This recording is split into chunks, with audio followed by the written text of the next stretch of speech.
Hi everybody, great to be back. I hope you're all doing great. For those of you who I had breakfast with, they'll know I'm from Toronto. So we actually had a hockey season this year, and so we're all like, oh, hockey's back, all right, we like hockey. So I'm going to talk to you, just to kick things off today, about the big idea of change, because I think you come to a conference like this because of change, right? You come to hear new ideas, people get a few things that you can go away and work on. So I'm going to give you context on change based on an incident that happened just over a week ago. So I'll tell you what that is in a second. So if you can switch me up on the screen here. And we have audio. There we go.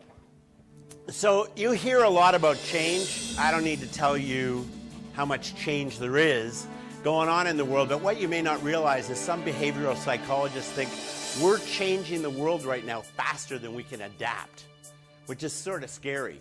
Human context. Here's the story from 10 days ago. The last person born in the 1800s was a woman from Italy named Emma Marano, born in the year 1899. She passed away 10 days ago at age 117.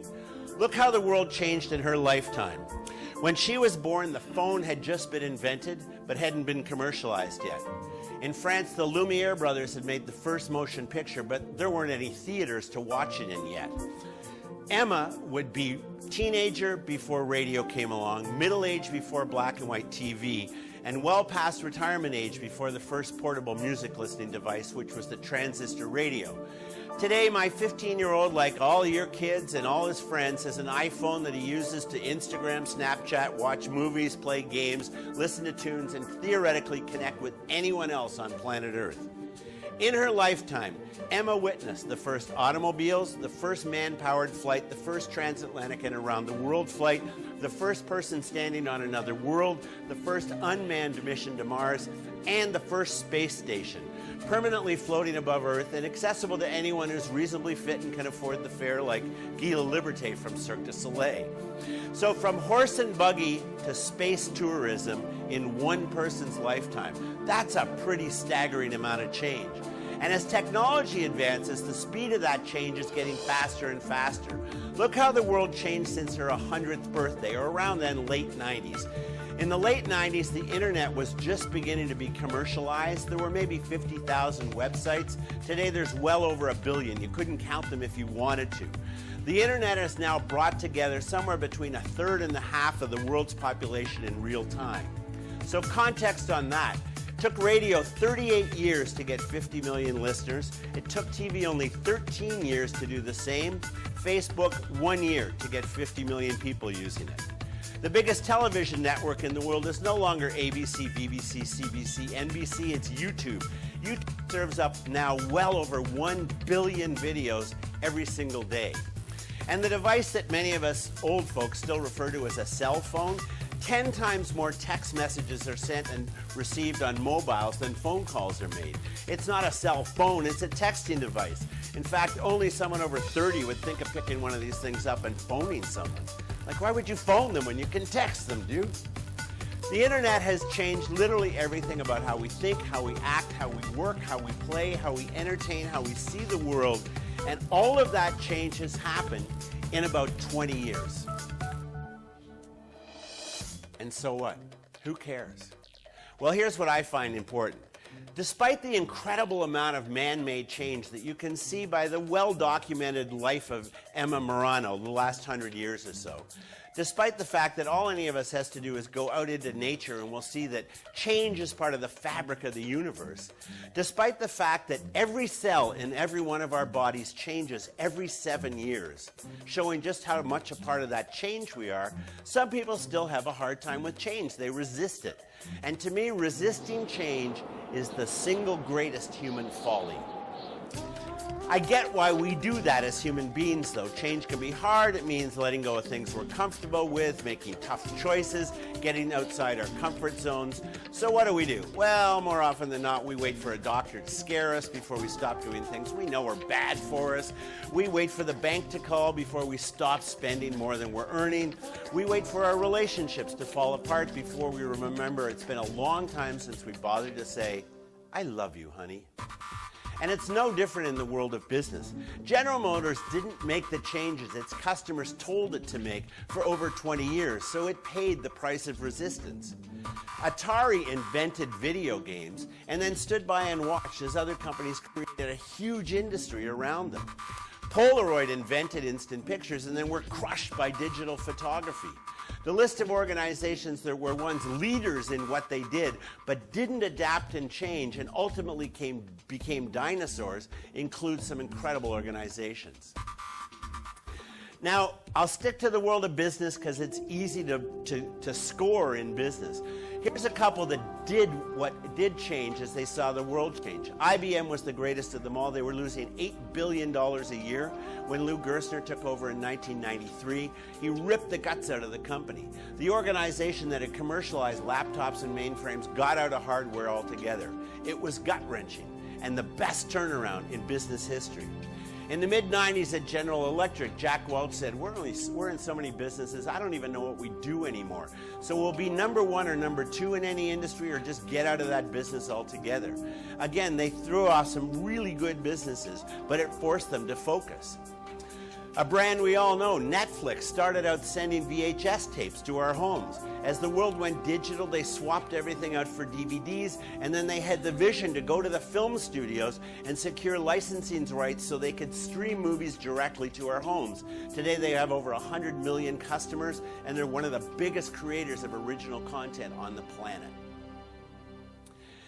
So what can we learn from them? And what does that have to do with you? What can we learn from organizations who have adapted?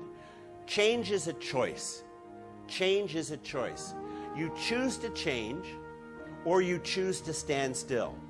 And history and the universe around us have shown that if you choose to stand still, there's a bad price and a big price to pay for that decision. If you look at the life of Emma Morano, one thing is clear. The biggest game changers who have made the biggest dents in the universe, as Steve Jobs liked to call them, have had in common that they were fearless about change, they got some big idea in their head, and they refused to listen to all the cynics and the naysayers who said, you can't do that, that's never been done, or that's not the way we do things in hockey. And they got others to help them bring their idea to life. I think change is part of the fabric of the universe, and life's about adapting. Aldous Huxley said, it's not what happens to you, it's what you do about what happens to you. The choices we make, the things that we do as a result of the choices we make, those are actually what define us, both as human beings and as leaders. So hats off to Emma from me for making it 117 years. If you were cricketers, you would say, that's a good inning. That's a good inning, 117. But the thought for you as we go into this, and you're going to hear a lot of great presentations, and I'm going to tell you some stories, is this should be about change for you. My challenge to you is to come into this and think, okay, what am I going to do differently when I leave here to make this couple of days a really good investment of my time? Because if you go back and do same old, then I would say you probably haven't got the most out of being able to listen to some really, really smart people tell you some big ideas about how to take hockey, how to take your school, how to take your program, and do some new and exciting things with it. So with that, I'll see you in a bit. Back to you, Brian. Thanks.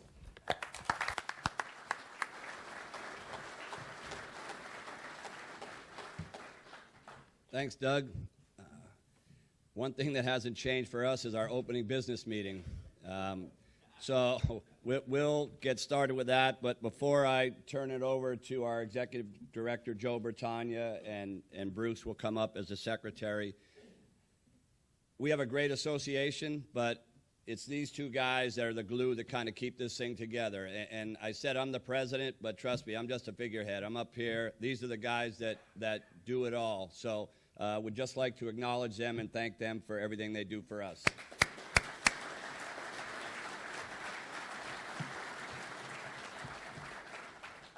Thank you, but this is a group of hockey people, and I think if we get one more tip of the hat to me and Bruce, people are going to start to leave the room. So we appreciate it, but that's what we're supposed to do. You know, this is what our jobs are here, and we enjoy it. The change is evident in this room when you look at those of you that are older, and increasingly that's that's the older guys are up here. The whole membership in 30 years ago was 250 people. And we went about some change by changing the dues structure so that schools could send one check and the whole staff got in. And the women's group grew down here. The non-varsity group grew. The trade show has grown. And so when you heard people go through the roll call, you heard different constituencies. And this was one of those changes that people, quite frankly, didn't like at first. There were people that didn't like the change in who they were bumping into at the bar or in the atrium. But we, as like Doug said, we wouldn't survive as an organization if we didn't change, if we didn't grow and expand who we are. And hockey is as important as we think we are. It's a small sport on the big stage, and we actually, believe it or not, we need everybody else. We need to have the different constituencies. So rather than see it as, geez, I wish it was like the old days, you could understand this is good not only for the people we've brought in, but for everybody. And so I'm going to give my report here, and a couple of things. The board has tried to make things easy for people. The stops and starts has actually you can't pull it out like we used to, but there's an insert that has the agenda.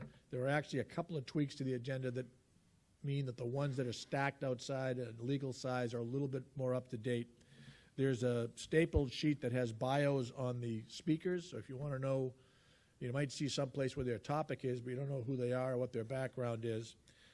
And one little personal note on the speakers, every year there's a breakout speaker that may not have a sexy topic or be the hot subject like analytics or something else, but the people in that room have something to say and like to have an audience. I know when poor Joe D'Antonio would come down and talk about NCAA compliance.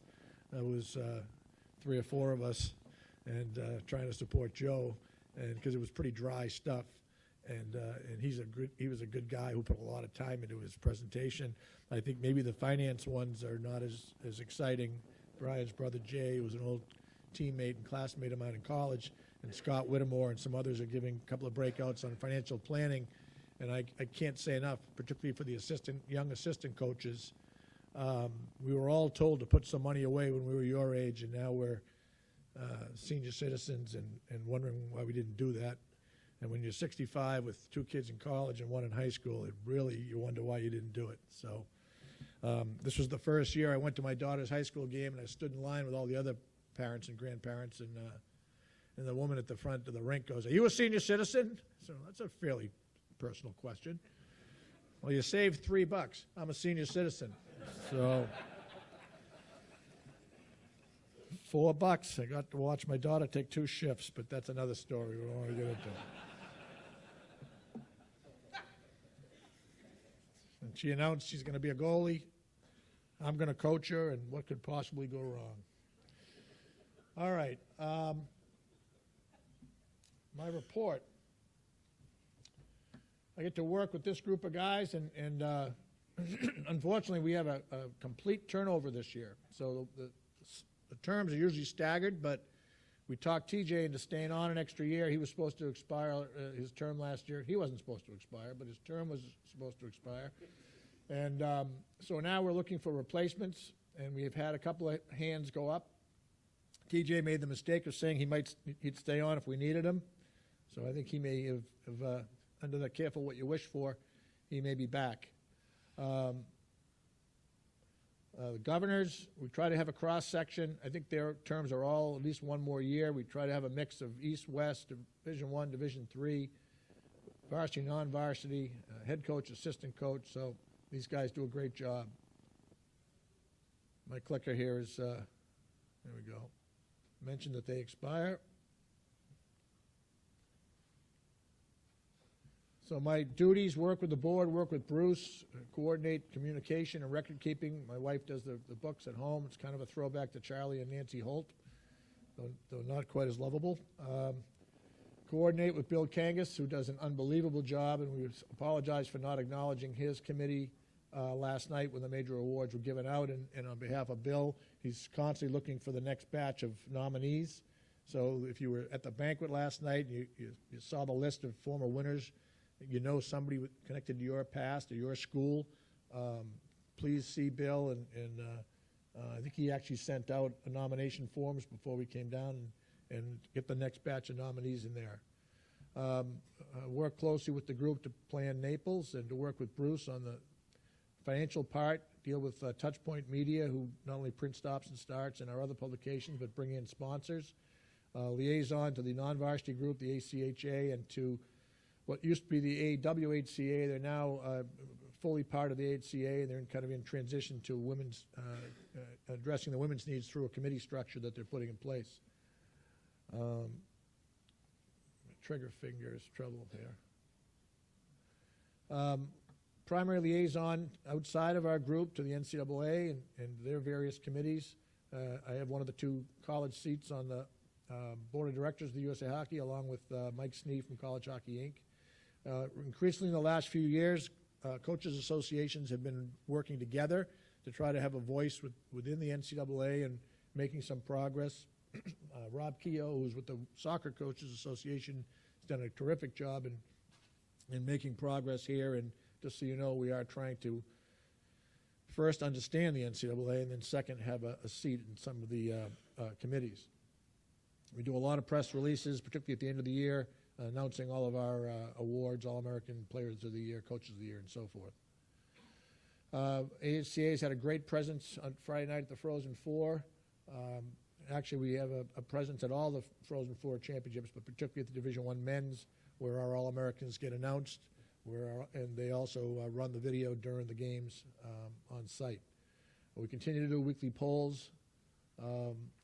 For those of you that had All-Americans, the certificates are at the printer right now. It'll be the first thing I do when I go back and mail them out. Every school gets 2, one for the school, one for the athlete. And a number of you during the year will call to say, hey, we're doing our lounge over, or we had a water damage, or we're going to do all our certificates. Can you resend them? There's no charge for that. Probably going back 20 to 25 years, I've got duplicates. We order 5 every time we order them.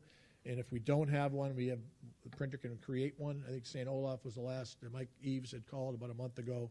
So if it's time to redo something at your school, the only thing we can't make one up for you if you were a player and you didn't get All-American status. We can't do that. But occasionally I have to go back and check and make sure we're not getting snookered on one of these requests. We work with USA Hockey to get a grant that's very helpful, particularly for the expenses down here.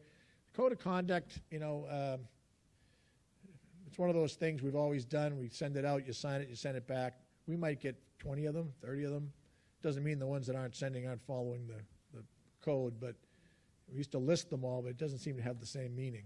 And so I may revisit whether we want to publicize that or if that's necessary, but I'm not saying we're going to get rid of the notion of a code that we have to follow, but just how we let people know. Hockey Coaches Care, I'll have that coming up shortly.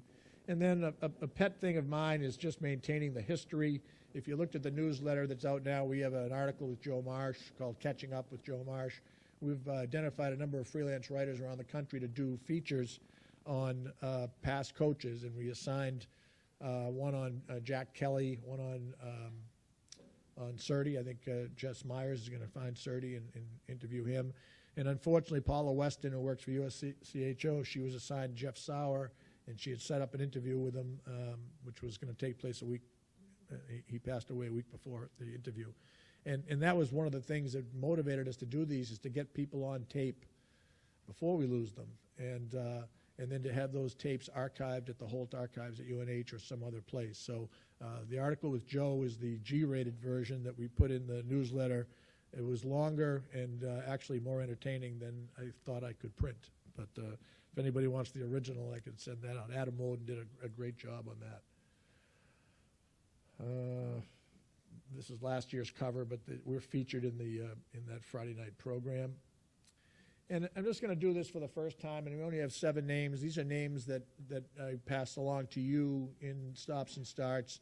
I've always been impressed when you go to the Congress at USA Hockey in June that they have an in memoriam session where Ron DiGregorio usually gets up, and it's everyone from the giants of the game to, somebody on the board whose father-in-law passed away. And in fact, I know we've had, since I've been down here, Sarah Frazier's dad passed away. And I'm not prepared to do a comprehensive list here, but I'm going to do this and then ask one request for you. So, since we were here last year, Ron, this fall, Walter Bush, who's been great for hockey, Jack Corain, who was played on 2 Olympic teams 12 years apart, was the captain of the gold medal team, Lefty Marr, who was a goaltender at Williams and an ECAC hockey official, Rob Nicholson, at a very young age, a mainstay of hockey in the Green Bay area.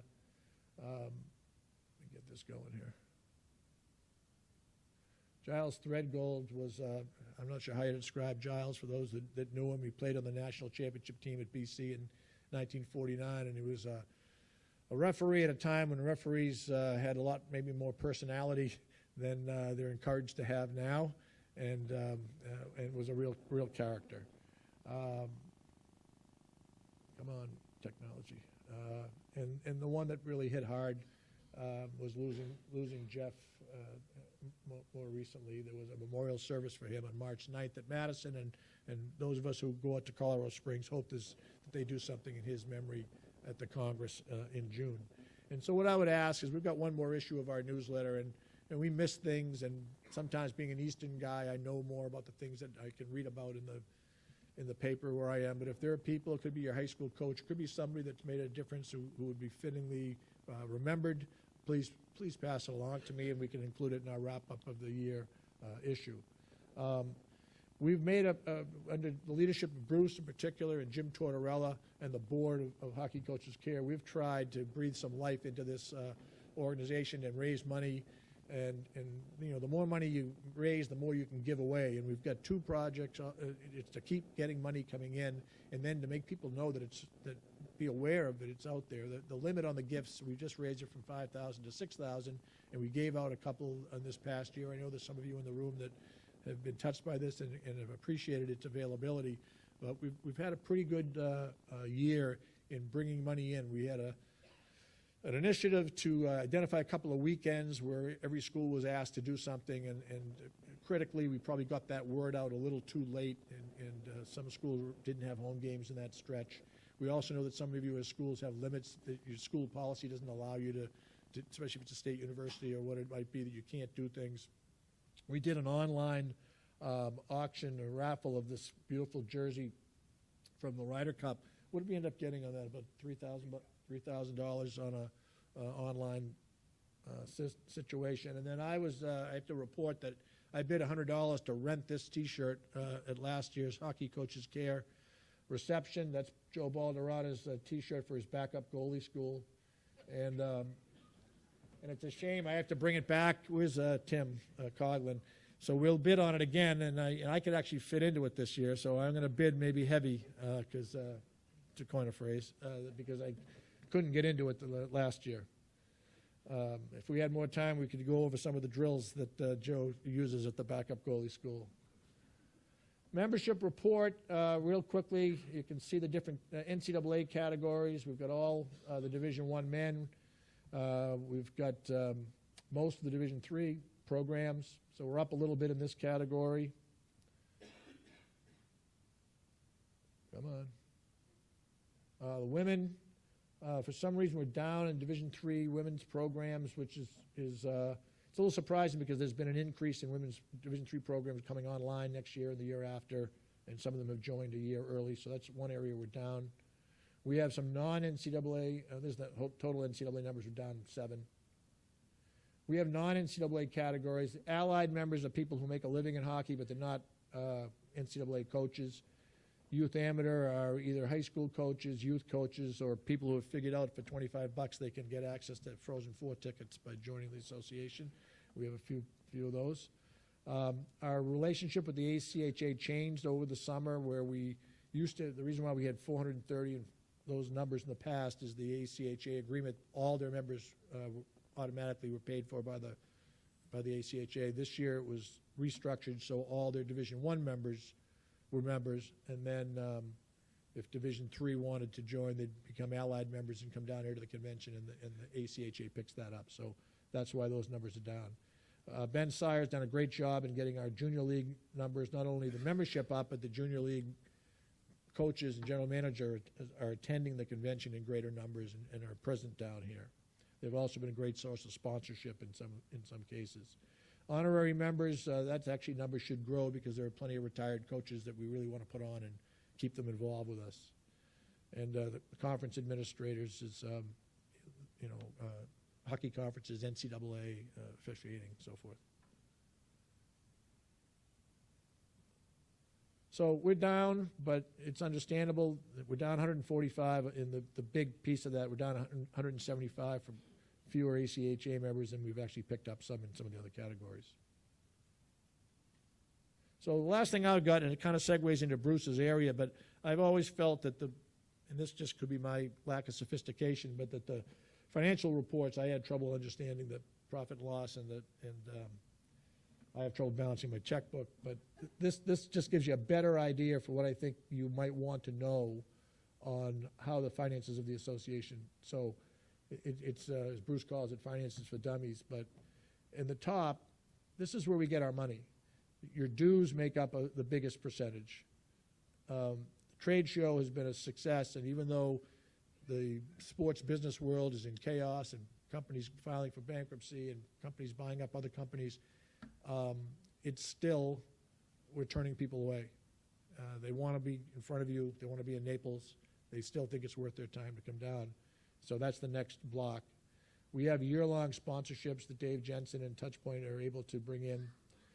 Then your fees down here for the convention, and then the grant we get from USA Hockey to defray the costs down here. So there's where our money comes from.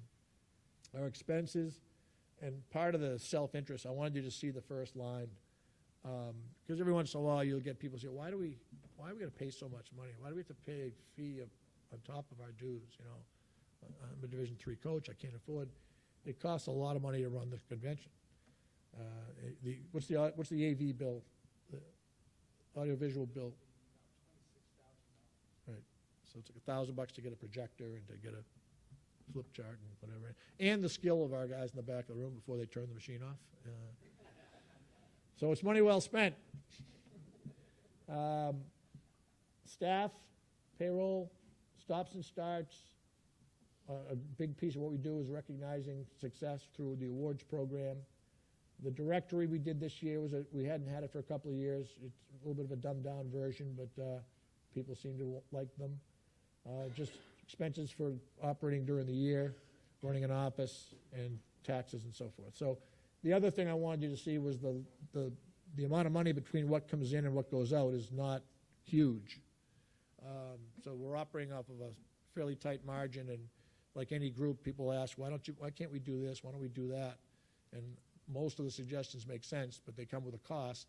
And if we get $12,000 to play with on a given year, then we've got to make decisions on what we want to add and what we used to have juice and coffee and a lot of things that we paid for, and it got expensive. I think this year we had people step up as sponsors to pay for coffee and different things like that. So that's all I have. I just encourage you guys to get out and get to many of these sessions. Have some sympathy for some of the people whose topics might not be drawing packed room, but have good things to say. And if you have any questions of Bruce, the officers, this is my 26th year, I think it is, and still enjoy it. I hope I'm still doing the job for you that you expect. Thank you.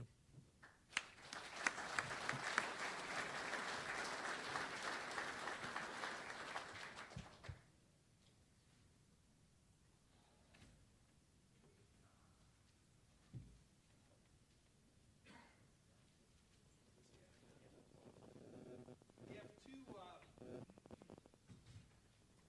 financial reports.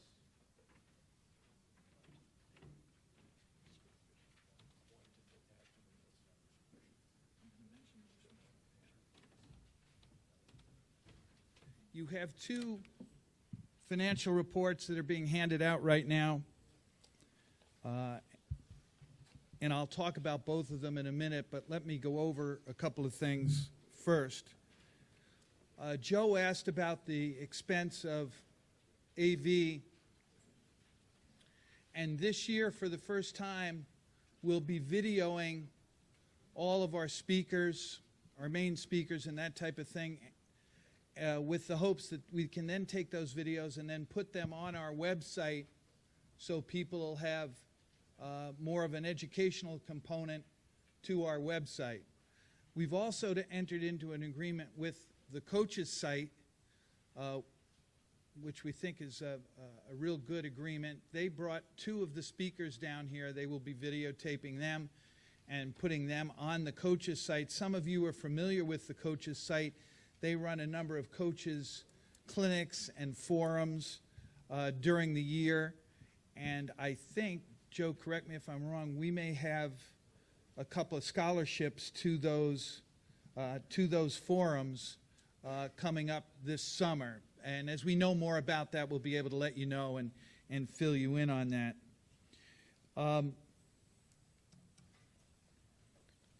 Also, Joe was talking about awards, and he was talking about the Frozen Four, and I want to mention something that's now become a bit of a tradition at the Frozen Four, and we'll be looking forward to it at St. Paul next year, and that is the Lamorello Award. And that kind of brings a lot of different things together in my mind. The Lamorello Award was started by Lefty Smith, Al Renthrew, Amo Bassoni.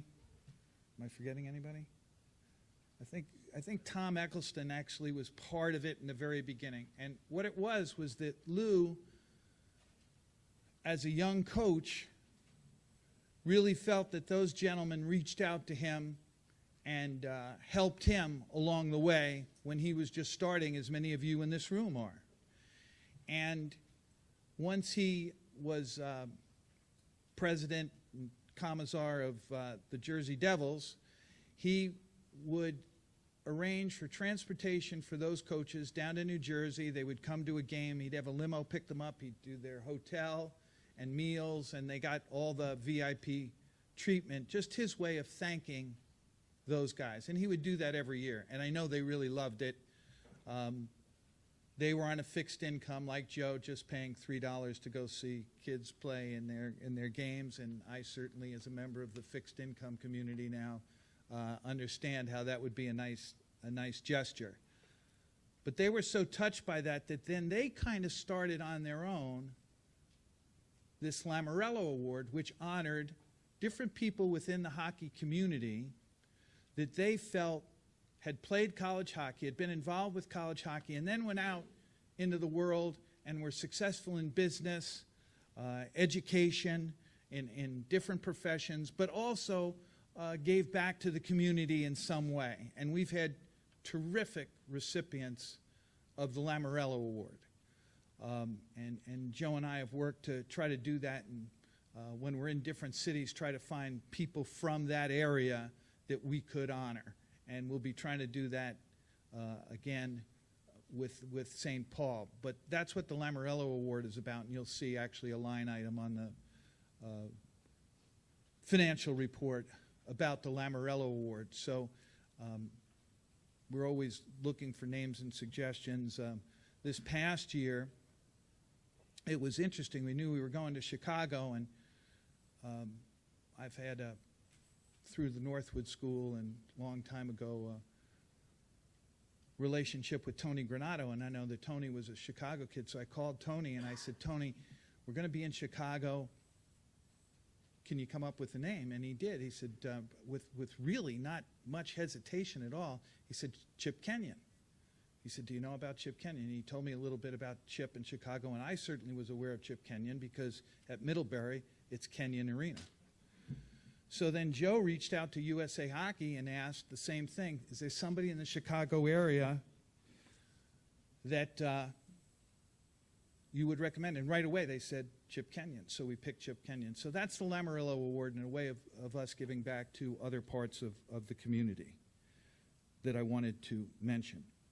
On the financial report, you have 2 financial reports now. You have one in front of you, hopefully, which is the AHCA one, and then you also have the Hockey Coaches Care. If we're looking at the AHCA one, number one, we're solid. We're close to the bone, as Joe showed you in the other financial report there, but we're solid and we're good. Under expenses, you'll see mentioned towards the top and income, you'll see Bruce Marshall mentioned. And what happened there is that Bruce's wife, as we all know, Bruce, another former coach that passed away suddenly, shockingly to all of us. There were some friends of Bruce Marshall's that had put together some money to honor Bruce and that type of thing. And his wife was kind of overwhelmed by a lot of that. And she reached out to Joe, and Joe and Bruce's wife and myself have had conversations. And so she's put that money from the Bruce Marshall Foundation actually into the Hockey Coaches Care Foundation, and we'll be working from that. But I wanted to mention Bruce as one of the coaches that we all know who had passed away. So I wanted to bring that up and let you know that that was going to show up as a line item as well. It's very important that we support the exhibitors, as you can see from our financials. Now, I know not all of you have buying power, but please make a point of trying to get into the exhibitors, stop by the different booths, say hi, and you never know what you might learn and stuff. And we have an exhibitor gift tonight. There'll be a convention hat, and then we have another gift tomorrow during the exhibitor socials that you can pick up. And the exhibitors also have been helping us and influential with the cookout. You know, tomorrow there's the free cookout, the free lunch right here involved with the exhibitor social. So if you feel like a nice barbecue type lunch, come on down for the free lunch tomorrow. Are there any questions about the financial report for the American Hockey Coaches Association?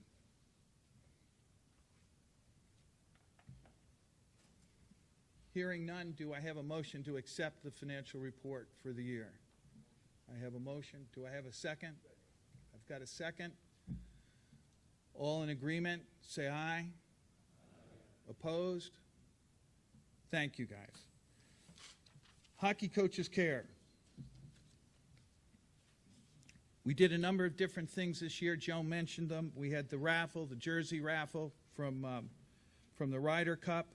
We tried the golf tournament yesterday, and we certainly appreciate everybody's support on the golf tournament yesterday. Hopefully we'll try to keep that going. We had some positive feedback about it, and maybe we can get that to grow even a little bit more. And as Joe mentioned, we had the Hockey Coaches Care Weekend. We know that we have to get that date out to you sooner, and then maybe more of the colleges can be involved with that. In the meantime, I'd like to say so many of you are terrific about doing special things on your campuses and making donations to Hockey Coaches Care with raffles, jersey signings, 50-50s, all sorts of different things that you guys have been able to do, and it's been very helpful. This year alone, we gave out $12,000 to 2 different families to help them defray medical costs in both situations, and I know how it touches the families. If you went to the website for the jersey raffle, I believe you saw 2 stories in there. A lovely letter that Mary Gozick was nice enough to send to us that we put up there, and it shows how much Hockey Coaches Care can help. We need people to be involved. Jimmy Tortorella and I talked about that. We need some people with some real passion to try to help Hockey Coaches Care to continue and to grow, if you all think it's worth doing. And we tried to make it easier with the website for the raffle, where you could just go in, and even if you didn't want to win, you could make a donation to Hockey Coaches Care. And we will try to keep things going more online, like I think Billy Kangas and the All-American voting, I think this year was an online. Was that how it went, Billy? I think so, that we're able to do that, and I know that was a success, so we'll try to do more of that, make the changes that Doug talked about earlier. In front of you, you have the Hockey Coaches Care financial report. Do I have any questions about that? Hearing none. Do I have a motion to accept the financial report? Mark, thank you, thank you. Do I have a second? Thank you. Doc Murdoch, appreciate it. So, all in favor of accepting the Hockey Coaches Care financial report, say aye. Thank you very much. One last thing, and I know I already had a note that I've gone too long, but I think this is important. Those of you who were here last night heard Rick Comley talk about this convention and this event, and that he always thought it was really kind of the most important part of the year because it was a time to come down, to recuperate, to heal, to renew some friendships. And I can remember as a young coach working for Jim Higgins at Princeton that Jimmy would say the same thing to me, that Jim would say it was a time to come down, you know, guys you were battling with, whether it was recruiting or on the ice or whatever, and now you could come down and hopefully in a more relaxed, and certainly you can't get a lot more relaxed than South Florida. As a Naples resident now, I can attest to all that. The mojitos are really good, gang, by the way. But you can come back, you can relax, you can heal, you can talk about the positive changes that need to be made in our game to keep making it better. But it's also very important to keep our tradition and to keep our history. And remember that. That's a big part of what this convention is about. And later on, we have a retired coaches panel with Dean Wormer and Coach Parker, as well as some others, and emceed by former UNH star Coach McShane. So it should be a great time. But remember that, just as Coach Comley said, it's a time to come down, to heal, to relax, renew friendships, and work on keeping our game the great game it is. Thank you all very much. I appreciate your time.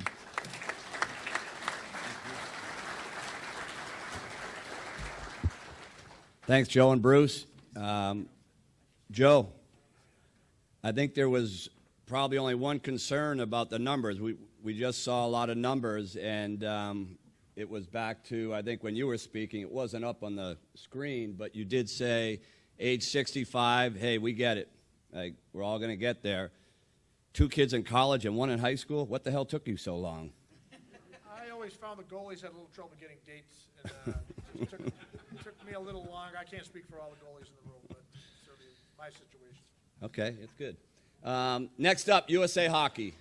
You know what? Very thankful for all they do for this association year in and year out, and appreciate that they come down here every year to give us a report on USA Hockey. And actually, 3 former members of the coaching fraternity, Roger Grillo, Mark Tabrum, and Scott Pollock. So welcome back, guys.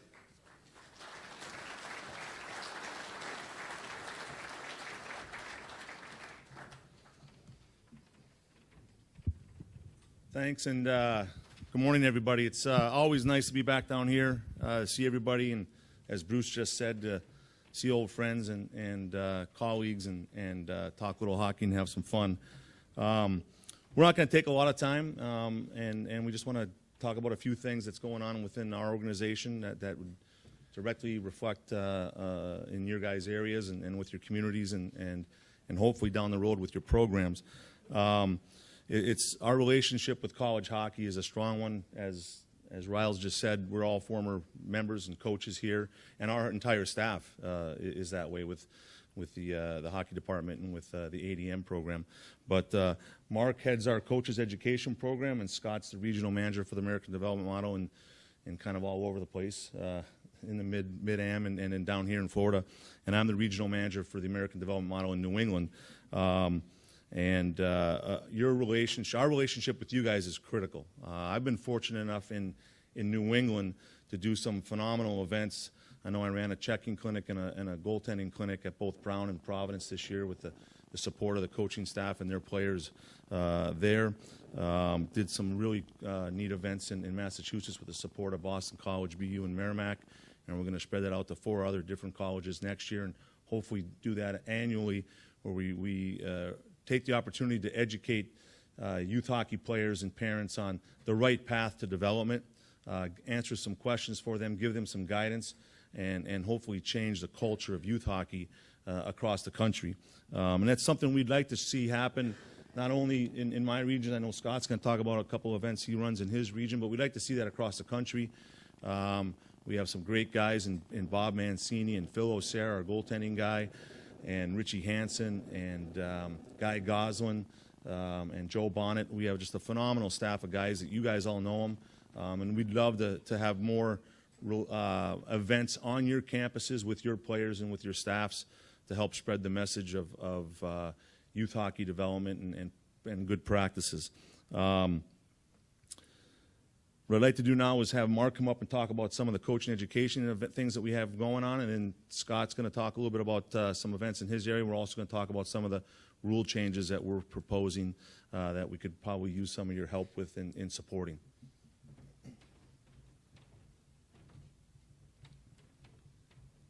Good morning. I have a couple items I'd like to talk about, be very brief, but first and foremost, a lot of you speak at USA Hockey Coaching Clinics, and I have to say, first and foremost, thank you.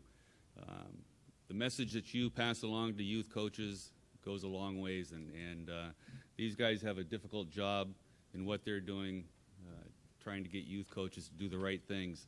And anytime this body gets up and speaks, it carries a lot of weight, and your voice goes a long way with youth coaches. So I appreciate that. Along with that, we're creating a database for our level 4 clinics, and a lot of you again speak at those. And if any of you'd like to speak, want to be a part of our coaching clinics, please come see me at our booth. We do pay honorariums. We will fly you around the country to speak at clinics. So if that's something you're interested in, please come see me later today or tomorrow at the exhibitor show. And also, we are giving away lots of our materials as well that we print. So if you'd like some of those materials, whether it's coaching your own kids' teams or grandchildren's teams, we have lots of those materials to give away. The other thing I wanted to talk about, we've put together a coaching app, and I've talked about it a couple times over the years, but it's really something that's really taken off. And all of our materials at USA Hockey are on our coaching app. Right now, I think we're over 140,000 downloads, and that's worldwide. It's amazing the other countries around the world that are downloading our app with all of our materials. But within that, there's over 1,000 videos. You can now put practice plans together. You can share it with your teams or with players on your team. So it's really become a pretty good product. Something that we added this past year is an activity tracker. I don't know if you're familiar with that term, but you can actually track what the players are doing on the ice every time they're out there, whether it's skating, handling a puck, shooting a puck, but you can see what's actually going on in practice and or a game. And coming up this next year, probably the biggest thing that we're going to add into it is we'll have a desktop version. So you can create practice plans, do those things, and it can sync right to your phone or your tablet. So I think as this thing continues to grow, that it's an amazing tool, and hopefully either you're using it or you know people that are using it, but I'd highly recommend it to all of you. But that's all I had. If you have any specific questions about the coaching education program at USA Hockey, again, come see us at the booth, and any of the three of us can talk to you about that. So thank you.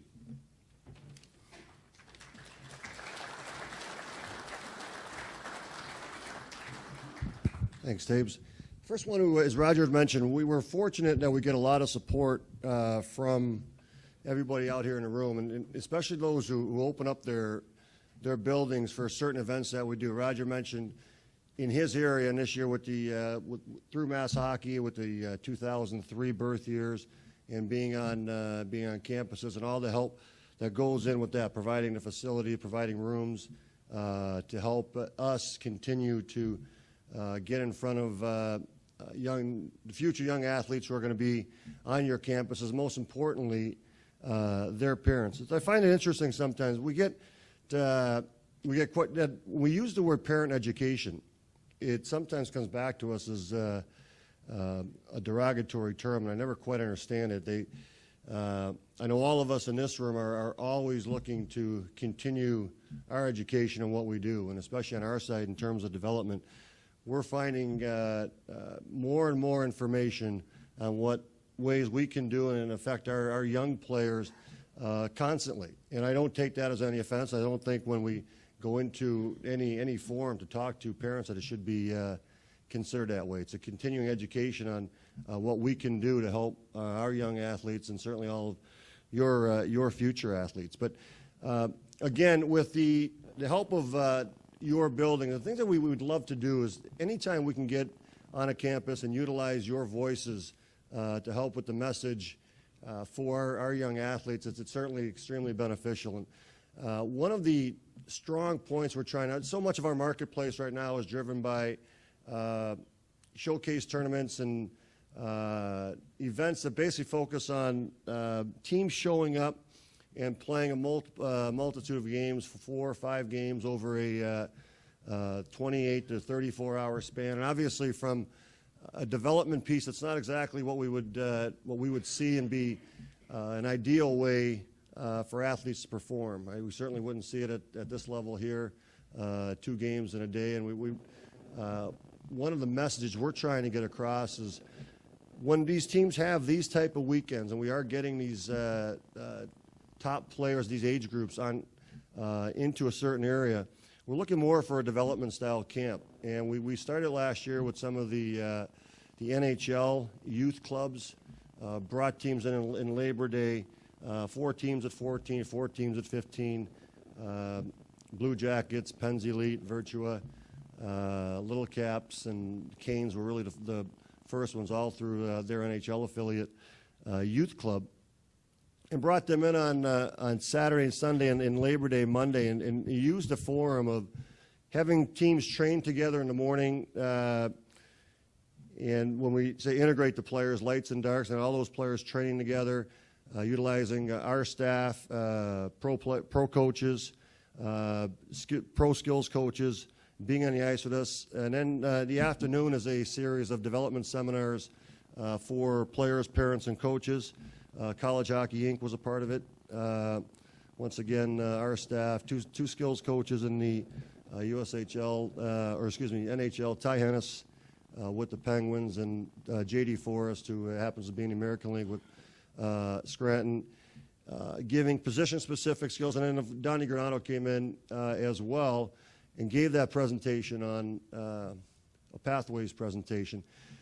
And an interesting sidelight to that, the parents, and it was geared towards parents to really, again, continue that piece of education, development education. 70 degrees Labor Day weekend in Washington, D.C., and there was only one coach that said that one parent did not attend. And so there was a need or a desire to listen to the people present and take in that type of information. So that was really a good sign. And then the evening was a mini games tournament, 30-minute game, followed by another 30-minute game. Did that Saturday night, Sunday night, and it was a 1-game final. The feedback was extremely positive, and I think what it brought up was a couple of people wanting to host, and certainly some colleges have expressed a desire to bring that type of event on campus. And certainly from our standpoint, it would be great, and on both the boys and girls side, if we could utilize and have your help with that, and kind of not just for the facility, but also adding to that voice, again, to reiterate and to pound home that message of development first. So we're hoping to get that type. If anybody's interested in having that type of event on campus, certainly feel free to grab us here throughout the weekend. The other important thing that we do get, and it's great, teams that come through, still in Bowling Green, Ohio, and the teams that pop through. I love to have the coaches, not just the home team, but the visiting teams that pop through and get a chance to talk about the current state of the game and ways that we can help provide any information to get back to players, coaches, and parents of those players who are going to be on your campuses anytime soon. We value your feedback in everything development related. And one of the things I want to talk about today is there's a couple of rules proposals this year being a USA Hockey rules change year, and we want to just get this body's feedback on a couple things that are being proposed, and we want to just be able to bring that to the body. And those who have ever sat in on a Board of Governors meeting at USA Hockey, when that vote comes up, there's going to be directors from the affiliates that are going to put a paddle up or down, and that vote's going to be there. And it's much information we can have. Bringing that forward is important. I know we have a lot of youth coaches out here, but certainly we have a lot of people with a lot of influence over youth hockey in your areas. The first thing that's coming up now is we've had tag up all the way through the 8, 10, 12U age groups for youth hockey. The proposal that's being asked now is to up that one more age group to the 14U category. And I don't really need to give my take on tag up offside. I would love to hear any feedback on, what's that? I'm sorry. To eliminate tag up, we were automatic offsides, of course. We want to bring that up one more. The proposal is to bring that up one more age group, to go automatic offsides, one more age group. Any thoughts at all on that? Obviously, our reasoning is we want the kids to play with the puck and not have the coaches dictate to just fire it back in. So we're trying to get immediate offsides as high up through youth hockey as possible.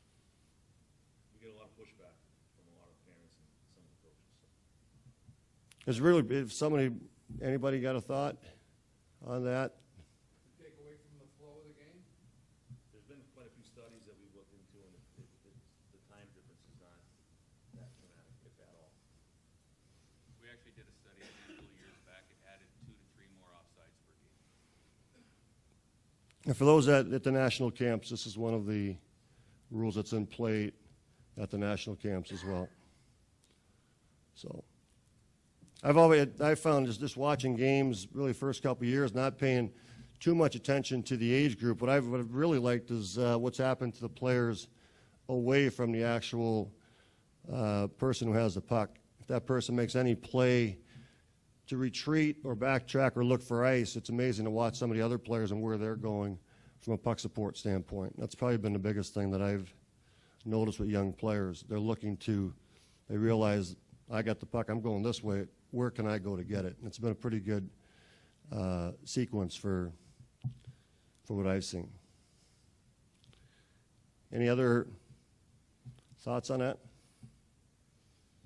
No. Yeah. No, right now, I'm sorry, I was confusing in my first, I apologize. Yeah, we are, so right now, we currently play automatic offsides at 8U, 10U, 12U. Okay, the new proposal wants to add that another birth year, another age grouping to 14U, which means that it would now be automatic offsides all the way through 14U. That is the proposal that's on play for June. So, and obviously, it had really no effect on what your game and beyond. The tag up is there, and it should be there. The automatic offsides for the youth to force them into more modes of puck control, puck support, and making more plays. They just want to bump it up one more year, one more age group to 14U. Does that make more sense? I'll just make a comment. I have a young boy that plays Keeley level, and he plays in the Canadian League. The team plays Canadian League and also played American schedule. And Canadian League at that age that he's at doesn't play automatic offsides, and it's better being wrong. It's like they're not coaching or treating with the puck and going D to D. They're whacking it back in just, so I don't know. I guess I would disagree with you. When I watch it in the same season, and I like the flow of the Canadian version better than automatic tag up. Just throw it over to me. Thanks, Casey. Anybody else?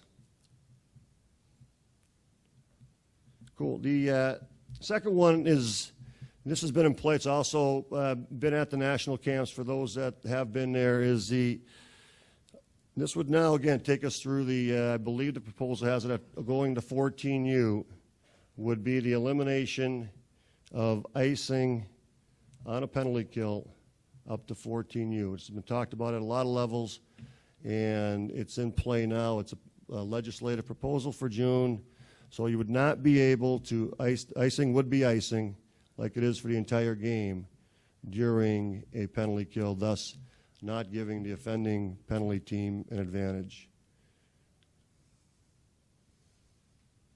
Again, we're just thinking about making plays. One of the things we changed a couple years ago was the body checking, moving it up into Bantams, taking it out of Pee-wee's 1200, moving up into 1400, and there was a big pushback, a really big pushback. And when we go watch national tournaments now with those age groups, and even now in the Bantams, the amount of more plays that are made is amazing. It's absolutely amazing. You go watch in the past, you go watch a squirt game, and it'd be some really nice offensive and creativity. You go watch a Pee-wee game, and it was like a scrum, it was like a rugby game. And it's kind of moved up into Bantams now a little bit, but at least that group that's still in their skill acquisition window is making plays. So a lot of these rules that we're talking about are kind of designed to think about the creative part of the game, the offensive part of the game, which I'm sure a lot of you know that's the hardest part that we're trying to recruit that and develop more players that have that. Mark? Yeah. Yeah. We don't have that rule anymore. Yes? One of the skills of a penalty kill is to be able to ice the puck. And a lot of the times, when you see power play goals, it's because the team killing tried to get it out, and it was stopped by the point men, and you end up eating it. I don't get why you guys want to be different than every other level of hockey that is played all over the world. I think part of it's exactly what Doug just showed. It's sometimes we feel like the tradition of the game and some of the things that happen on a daily basis with some of our youth coaches. You got to remember, we're asking volunteers to step up and coach their kids. They don't have the background that a lot of you have in a lot of cases. So if we feel like we put some rules in, it'll take away from that coach that's constantly telling kids, hammer it down, dump it in, don't make the play, don't turn it over, don't cost us the game. So we're just trying to think outside the box of some things we can do. Whether we're right or wrong, we're not saying we are. We're just looking for some feedback to get some ideas on some things we can do developmentally for our kids, so that as they rise up the ladder, they have a little more better decision making, better vision, better creativity, whatever it might be. We did it in a couple of tournaments, and I thought it worked. At first, I was against it, and then the shorthand guys are looking to move the puck. They're looking for support to the side, to chip the puck out, and they keep it and they go back with it and stuff like that. I think it's a good idea. Mike, and on that note, there again with the study that being done and the stats kept through the national tournament, where it's done, very little impact on time, very little impact on adding to power play goals, but added a lot more shorthanded goals.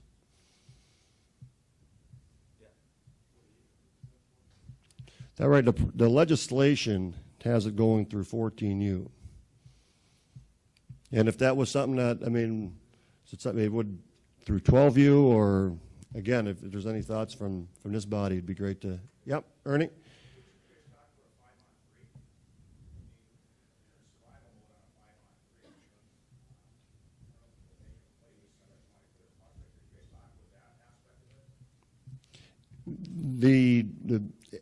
The body that proposed that was not discussed. The discussion piece will come in June as well. But that's a great point. I think the thing I would add here is it's been talked about at lots of different levels. I believe this body has talked about this particular rule proposal. I know the NHL has talked about it as well. We have an opportunity, because it's a rules change proposal year for us, to possibly do something like this. And I think people have to keep in mind how this rule came into effect. It was back in the 1950s. The Montreal Canadiens were scoring so many goals on the power play that they created the rule that the defending team would be allowed to ice the puck. And that's how the rule came into play. For whatever reason, that rule has stuck.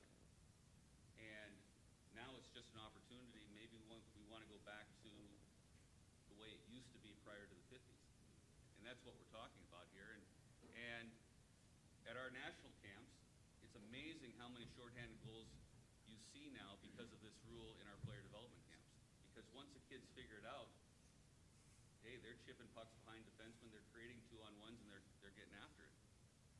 So I think it's a good discussion, and it'd be really interesting to see, even if we got a straw vote here, what this body thinks, because we can carry that back one way or another, and it would carry some weight possibly with our board of directors when it comes to a vote.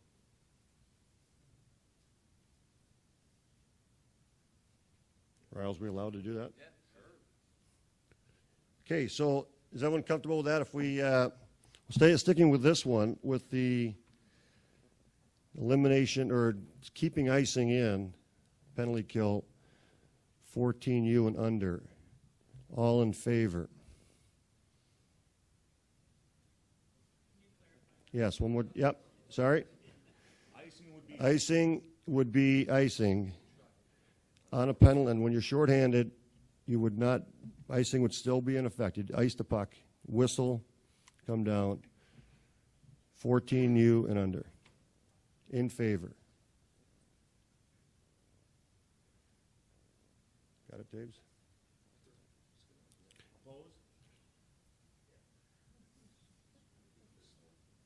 Abstain. Yeah. Thank you. And then finally, backing up on the automatic offsides, which is currently in play at 12U and under. Proposal to move that to 14U. All in favor? Opposed?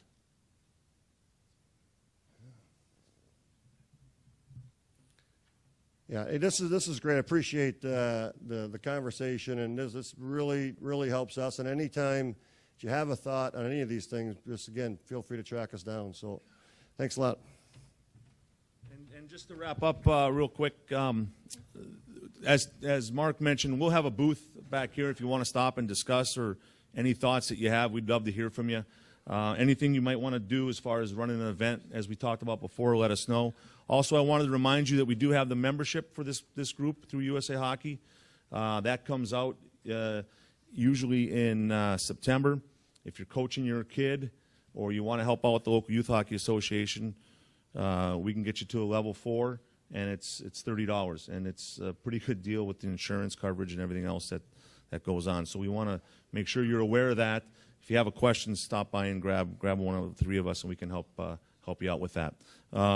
Also, part of our responsibility the last couple of years down here has been to bring in a keynote speaker. And last year we had Doc Norris come down and speak, and this year we're really fortunate to have John Kessell.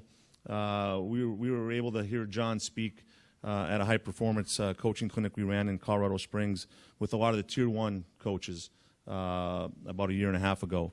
And when I heard him speak, I thought he'd be a great guy to bring down here and have him talk about what they do with USA Volleyball. So let's read a quick bio here on John. Since 1985, John has been working for the national governing body of USA Volleyball, now as Director of Sport Development, and is also World Para Volley Director of Sport Development. He's been coaching since 1971 at the collegiate level or above, and is a very sought-after international lecturer, blogger, tweeter, podcaster, while conducting hundreds of seminars in all 50 states and over 60 countries. Started in 1984, he's been part of every Summer Olympic or Paralympics but 2 of them, and a bunch of world championships. In 1995, Volleyball Magazine's special centennial issue named him one of the most influential people over the past 100 years of the sport. In 2013, the American Volleyball Coaches Association inducted him as their 60th ever member into their Hall of Fame. And so it's with great pleasure, and I'm sure you're going to really enjoy this, I introduce to you John Kessell.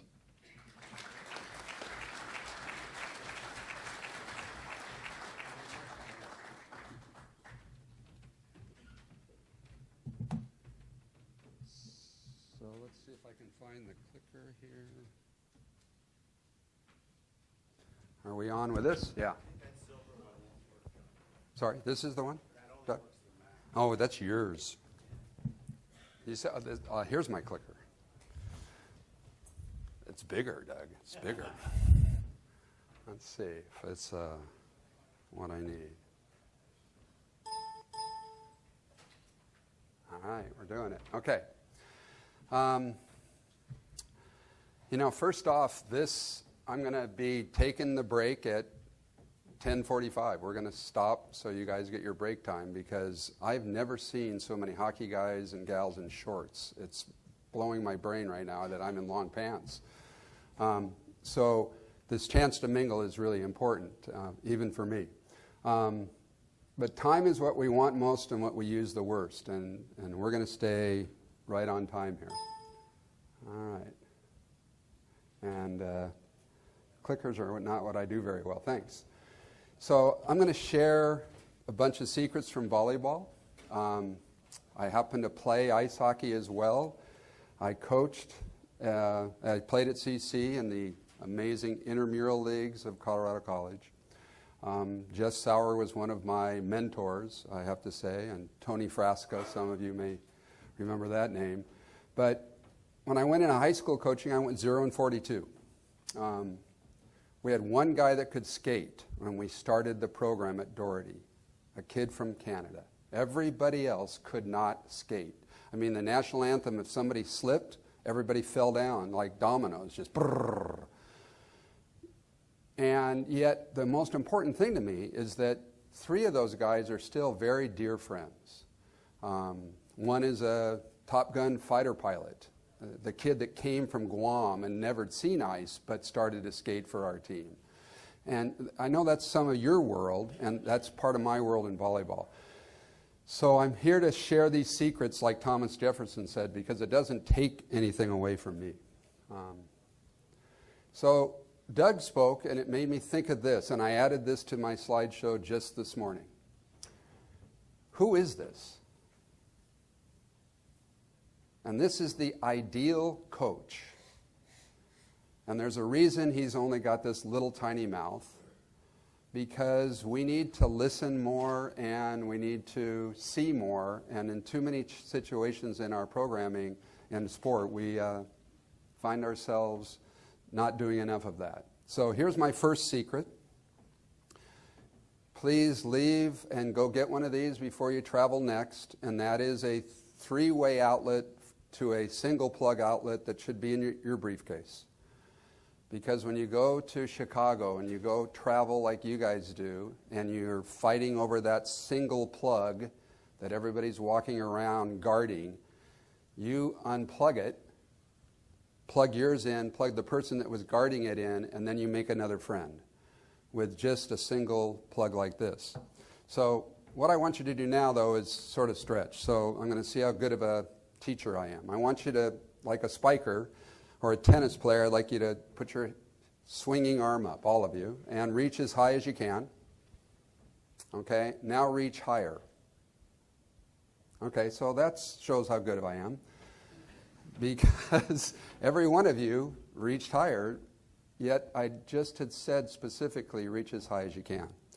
So this is my kid. He playing in Germany right now. He played lacrosse as well. This is, of course, a Kessell that some of you may know. My daughter went to Bowdoin and my son went to Princeton and played some good volleyball there. Now he's playing professionally overseas.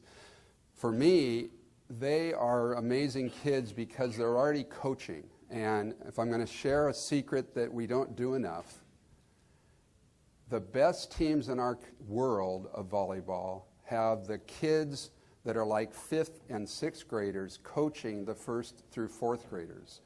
Not, oh, I'm an 18-year-old and I can coach the 14s, or not, I'm an 18-year-old and I'm going to coach the peewees for a little bit. No, we're looking at the kids that are 12, 13, 14 coaching the little kids, because that which you teach, you learn. So I suggest we do that. Now, I'm here to give you a lot of information, but I don't intend it to be criticism in any way. And I think that part of the thing that we see in our sport really strong is that we make observations more now and we stop answering questions. So when you get on the ice, think about it. I'm going to make an observation to you, and let's talk about it. I'm not going to answer your questions. We're doing way too much explicit learning, telling them what to do, and not enough guiding their discovery. And we know that in motor learning, guided discovery, asking questions, means they remember it far better and they problem solve new situations far better. So we'll get into that a little bit more. So I'm also going to give you some facts and not opinions, because I don't know, this may be the most important thing to leave this time together, that if you look at what you're doing on the ice as a learning competition, not an athletic competition, and you start to do the research in motor learning and how do we learn more effectively, it's not a right or wrong, you guys. It's not this is right and this is wrong. It's about this is going to teach my athletes faster, even though I'm going to make this change that I used to do for the other way for years or whatever. And that's what we're seeing in our sport. Because here's some facts. In my world, we are, volleyball, the #1 team sport for girls. Ahead of basketball, yeah. Ahead of soccer, yeah. Softball and ice hockey. We are the #1 sport. We're getting great athletes, therefore. And when you go to a qualifier tournament, you don't see 1 or 2 or 5 pitches. You see 75 courts in a convention center with these kids playing volleyball. It's a pretty remarkable thing because of sport court flooring. They get 15,000 scholarships total out there. And how have they done in the Olympics? The answer is the women's teams have won a silver, a silver, a silver, a bronze, and a bronze with all that talent. Our men, and they won their first gold in 62 years because of the changes that we're going to talk about here. On the pro league side, there isn't one. Now, our men, how have they done in the Olympics? 3 Olympic golds and other golds totaling 8 world golds in the last 32 years, 3 years now. How many scholarships are there for men's volleyball right now? 15,000 for girls. What do you think, Doug? Just, you're kind of in hockey with a 14-year-old out there or whatever. 1,000 maybe? Yeah. 150 total. We have won with no pro league, unlike Brazil and Russia and everything. We've won 8 golds because of the stuff we're going to talk about, that we're not teaching the way we were taught. We're making these changes. The two programs that won half the medals in Rio, beach and indoor and Paralympic, USA and Brazil combined for half the total haul of medals. And part of the reason is what you're seeing there, which is why I strongly support all of you promoting cross ice. Notice, smaller court, team size is down to 2, and the coaches are having coffee, not on them the whole time, telling them what to do, telling them what to do. I'm writing a blog right now that's going up today. I think it's in here, so I'll leave it for later. So I'm here partly because of Ken Martell and the things that you may have seen that we wrote and then shared, and to break down silos. If you ever get to the Olympic Training Center, if you ever get to Colorado Springs, don't just swing by USA Hockey, swing by USA Basketball, swing by USA Volleyball. I'll take you to lunch and we'll talk about what it is that we're doing to make kids learn more effectively and faster. At any age, I shouldn't even say kids, athletes. I just got done working with the Pittsburgh Pirates. I'm going to speak to you guys here, and then I go over to Iran and share some of these ideas in Amsterdam, because it's universal. It's not just volleyball, it's how do we learn. So these are posters that we created, and I highly recommend you go to Dan Coyle's website, The Talent Code, and just take an hour or so and just peruse what's going on there, because he does some great stuff there. These posters up here that you see, I created them. I shared them with all the sport NGBs. Ice hockey produced like 20,000 of them. USA Swimming produced 100,000 of them, because we share ideas and keep breaking down the silos. So I'm hoping that you go and talk to your meanest opponent in your league and get to know them outside of even here when you get back home. All right, click, there we go. So here's a very wise coach. I have an Olympic pin for the person that can tell me who this wise coach is. We're very principle-based, so I'm going to talk, as I finish this up, I'm going to be talking about principles. Without ambition, one starts nothing. Without work, one finishes nothing. The prizes are going to be sent to you. That's about effort. And in hockey, hustle makes up for many a mistake and a lot of other things we know. But this coach knew that. The man who knows how will always have a job. The man who also knows why will always be his boss. I can't say this enough. You must teach your players why. The player who knows why beats the player who knows how. It's not about the how, it's about guiding them to understand why. And the coach who knows why beats the coach who knows how. Finishing, as to methods, there may be a million and then some, but principles are few. The man who grasps principles selects their own methods. If you do it the other way, you're in trouble. Who's the coach?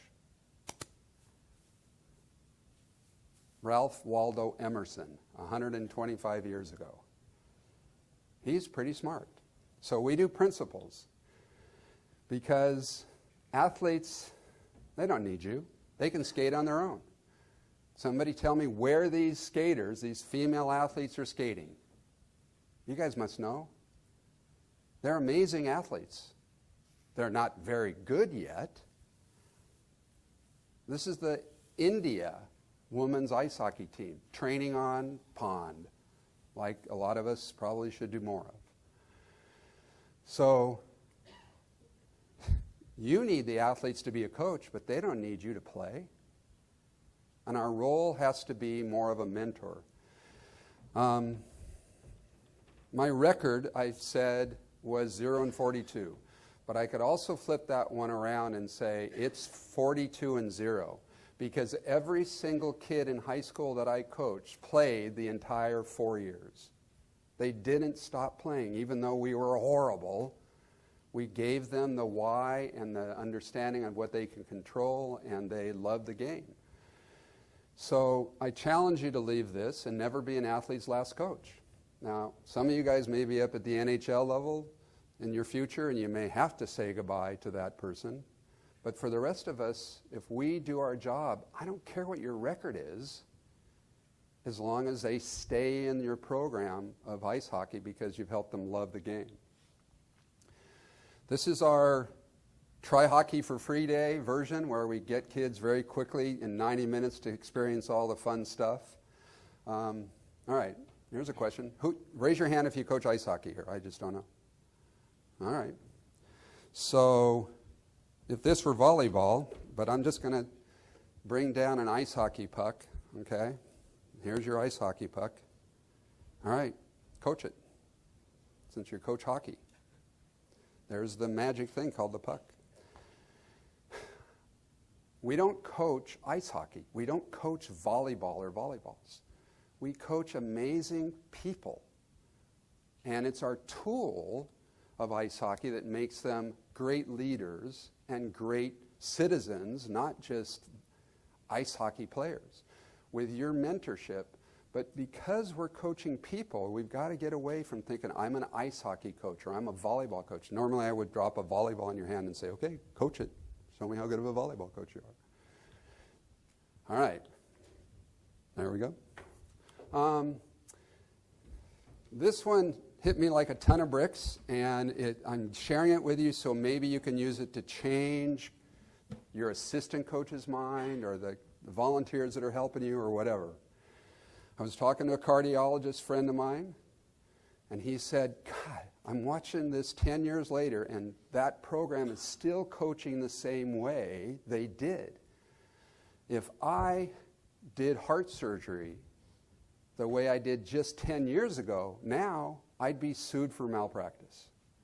That's how much change some of these guys have had to go through that Doug, story tells so well about. So when somebody says, what's your coaching philosophy? I can just tell you it's those 3 words at the bottom.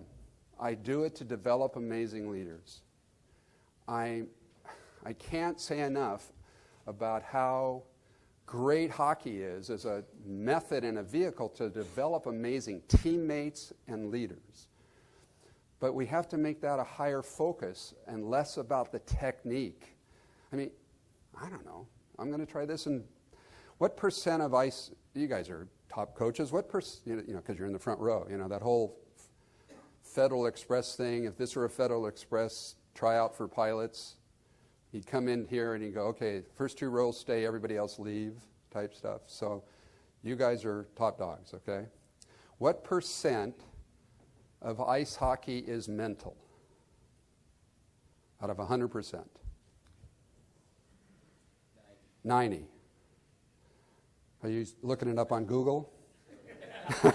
Figure out what it is? I'll go with 90. Okay, and so I just want you to go back to the ice next time and go, how much of your time on the ice are you doing that 90%? And the answer in my sport is just simply not even close to enough. We often will say, well, 10% in the gym, yet we say it's 80 to 90%. No, you got to do more of the 80 to 90% to get kids that know the why, that can problem solve. Again, in my sport, when a kid errs, they go like this, dork, and the next thing you see is this. They look to the bench, they look to the coach for the answer. When I see that head turn, that coach isn't being as effective as they could be. 5-time Olympian, including gold medalist, showing you what are the 2 most important skills in our sport. I think they're the same for you. The most important skills for you to teach these kids is learning and reading. A la Wayne Gretzky, I skate where the puck's gonna be. The whole beauty of developing volleyball IQ and hockey IQ is the same thing for us. You read and you think about what the flow of the game's doing. You don't do the technique. We've got to focus more on reading and learning to get better. So here's my hockey math that I talked about. What's the answer? 4 kids, 4 sticks, and a puck, what happens? They have fun and they play. They play. 4 kids, 4 sticks, a puck, and an adult, what happens? They start to drill and they learn technique. You know, I was talking to some Canadian friends, correct me if I'm wrong, but they say that their Native American guys up there kick everybody's asses in the 40 and the 50 and the 60-year-old masters in ice hockey. Why? I said. And they said, because they learn to skate and play in pond and outside by doing small-sided games naturally. And then they come in and the coach gets to work on the technical stuff the tactical stuff about which line and what position and which side you're going to play on. They don't worry about the technique because they've learned by playing. And my next blog is going to talk about that because it's about learning, and I get so frustrated. I've got a friend that was John Holt that talked about learning to play the cello. And he goes, people think that I practice the cello until it's time to play the cello. That's bullshit. I play the cello from the very first time I go voo until I'm done making some amazing music. I'm always playing the cello. So here's a mind-boggling question. Can you walk into your gym/ice the next time and go, I'm not going to say practice anymore. I'm going to just say deliberate play, or I'm going to say focused play, or I'm going to say we are going to play. Because I know this in my sport. Do you want to do a drill on shooting or a game on shooting? And every human will say, there's no question, I want to do a game. Then go to your ice and go, okay, now we got to come up with we're really having a problem working off the boards. So we're going to do a game on working off the boards.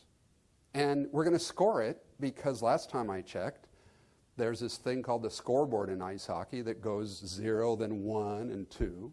So scoring is part of the game. If you want to train game-like, you've got to have a score going on, not just do it because we're doing it. So here's some facts that blew my brain. When I type in volleyball drill, I get 3,800,000 choices. But yesterday when I typed in hockey drills, I get nearly 10 million choices. My God. I can't imagine that, but maybe 20,000 of them are good. And the rest are being done for the drill's sake. We call it, we practice for practice and not for performance. In volleyball, we look so good in practice. And then they go play, and they don't play well. Because we've been practicing enough and not playing enough. And I'm not saying just throw the puck out and step back and do nothing. No, I am not saying that. You are wise people that have got probably 10,000 hours or 10,000 years of hockey experience in your brains. Mentor them. Stop telling them what to do. That's called explicit learning. That's the worst remembered stuff and the worst problem-solving new way to do it. And get over here the way you learn to ride a bike. I'm going to see how loved you were. How did you learn to ride a bike? Because you can die riding a bike. Kids die every year, right? Nobody's died playing volleyball. Maybe a handful of kids have died playing ice hockey. How did you learn to ride a bike? Did your parents hire a bike riding coach? No. Did they send you to bike riding summer camp? Well, maybe here's the most important one to see how loved you were. Did they make you do bike riding drills? And of course, none of us. I mean, 1 out of 1,000 gets the sergeant major dad that, puts out cones and you got to weave the cones before you can go on the street bullshit or something. But the rest of us are riding the bike, and we're failing a lot. And the coach, mom, dad, little brother, just gets up and goes, "You okay?" And then you go back on, because failing is a huge part of how you learn to stay on the damn bike. That's how you learn to skate. So I'm just pleading with you to do less drills and more game-like competition when you have ice. I know who said this, but I thought it was cool because I use it in volleyball. The difference between Americans when they warm up and the Europeans is that transfers to their stick handling skills is that Americans skate in circles and Europeans throw the pucks out as they start to do the circle and warm up, and they stick handle with the pucks. Who said that? You guys don't know? It was Scotty Bowman, who's a pretty good coach, I think. And he noted that that's one of the differences, that American kids just get out and they start skating in circles and warming up, and that the Europeans throw the pucks out and start skating while they're warming up. And so they're getting more practice with stick handling. And when you're down in the level where the kid discovers the game as a freshman in college and gets on the ice and starts to stagger around with you, you need to take advantage of everything you can to get stuff. So the next blog I'm posting also has this statement from a math teacher that it really resonated with me. He said, "Never take the pencil from the student. In my sport, coaches hit balls, coaches throw balls to get spiked, coaches spike balls at kids, and the USOC guys go, whoa, the person who's getting the most reps in volleyball is the coach.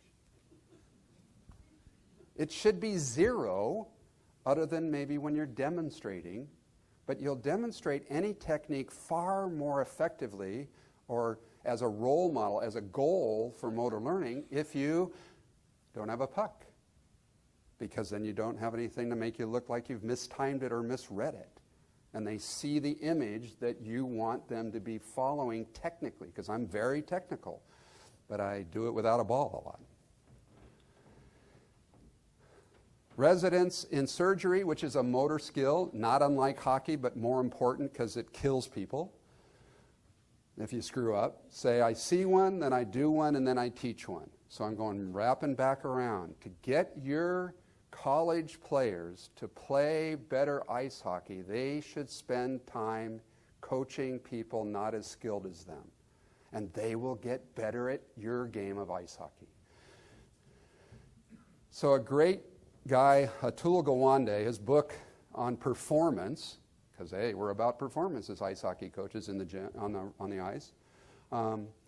Sure, we need these new innovations and new gimmicks and everything, but we have not effectively used the abilities science has already given us. So I'm going to start now working on some of these things that we should be doing more of. Okay.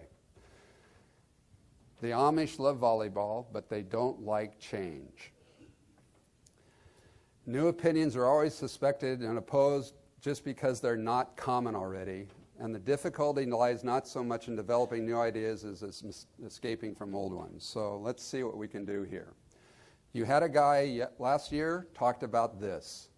For me, long-term athletic development, even in a 4-year program of kids in college, is about keeping as many of your athletes as long as possible. If you feed the pipeline below you and guide them as wisdom and coaches that you are and go down into the hockey levels below you, stop cutting kids. We've got to stop cutting kids. We've got to come up with ways to keep them involved, even if it's only 1 day a week on ice instead of 4 days a week or 2 days a week, because you're going to get more players out of that. For me, this resonated a lot, and I just wanted to share it with you. You find your purpose between the world needs it, you're great at it, you love it, and you're paid for it. And those 4 areas of passion, mission, vocation, and profession, that's where you guys probably all are already. You found your purpose doing what you're doing, and I think that's awesome. But you can help others find it. There's a guy named Pat Medea in the back. Pat, are you out there? Where are you? Oh, there's Pat. Stand up. So he's going to be around longer than I am, so talk to this guy. He's from Buffalo. He's a volleyball nerd, but he also is a ice hockey nerd. So he's here to help guide you if you want to talk to somebody else beyond me. This is the Volleyball Coaches and Trainers website, Facebook site, I should say. It was started just 3 years ago, and it has 14,076 members. You can't get into this group unless you have in your Facebook page pictures of you doing coaching of ice hockey.